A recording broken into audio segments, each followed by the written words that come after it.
Nagpur railway स्थानकावर प्रवाशांच्या वाढत्या गर्दीचा फायदा घेऊन चोरी करणाऱ्या आंतरराज्यीय महिला टोळीचा पर्दाफाश करण्यात पोलिसांना यश आलं आहे। या प्रकरणात रेल्वे पोलिसांनी 4 महिला आरोपींना अटक केली असून चोरीचे दागिने, रोख रक्कम असा मुद्देमाल जप्त करण्यात आला आहे। पोलिसांनी दिलेल्या माहितीनुसार काल नागपूर रेल्वे स्टेशनवर 2 चोरीच्या घटना घडल्या। या तक्रारीचा तपास करताना सीसीटीव्ही तपास करून रेल्वे पोलिसांनी लहान बालकांना घेऊन चोरी करणाऱ्या महिला टोळीचा पर्दाफाश केला आहे। ही टोळी भावसार गुजरात येथील असून वेगवेगळ्या शहरात जाऊन गर्दीच्या ठिकाणी बस स्टॉपवर लहान बालकांना घेऊन चोऱ्या करतात।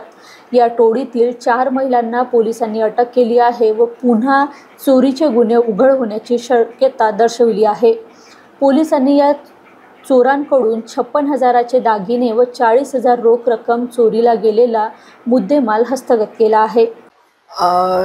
याच्यामध्ये 4 महिला आरोपी आहेत, ज्या त्याच्यामध्ये ज्या 2 आहेत त्या त्यांच्या लहान 10 महिन्याच्या मुलांना घेऊन फिरत होत्या।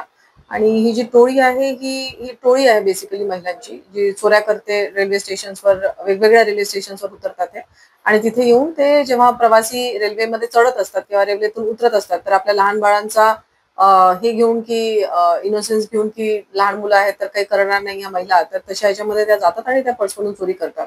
या केसमध्ये 2 फिर्यादी आहेत। एक अरुण कोटाशी बडनेरा, अरुण कोटाशी आहे जे नागपूरचेच राहणार आहे। त्यांच्या पत्नीच्या पर्स मधनं त्यांनी 40,000 रुपीजची चोरी केली।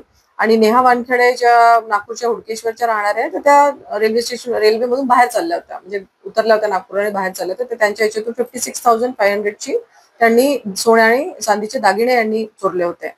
तर त्यावरून आम्हाला यांनी तक्रार दिली। त्याच्यावरून मग आम्ही आमचे ट्रॅप लावले, सीसीटीव्ही फुटेजेस बघितले, ट्रॅप लावले आणि अशा पद्धतीची कुठेतरी टोळी सक्रिय आहे। आम्हाला इंटेलिजन्स आम्ही लगेच आमचं गॅदर केलं आमच्या PI गावंडे आणि यांच्या टीमनी नागपूर रेल्वे स्टेशनच्या। आणि आम्ही इमिडिएटली त्यांना जे आज म्हणजे काल चोऱ्या झाल्या आणि काल 2 चोऱ्या झाल्यात आणि आज आम्ही मॉर्निंगला ट्रॅप लावून त्यांना पकडले।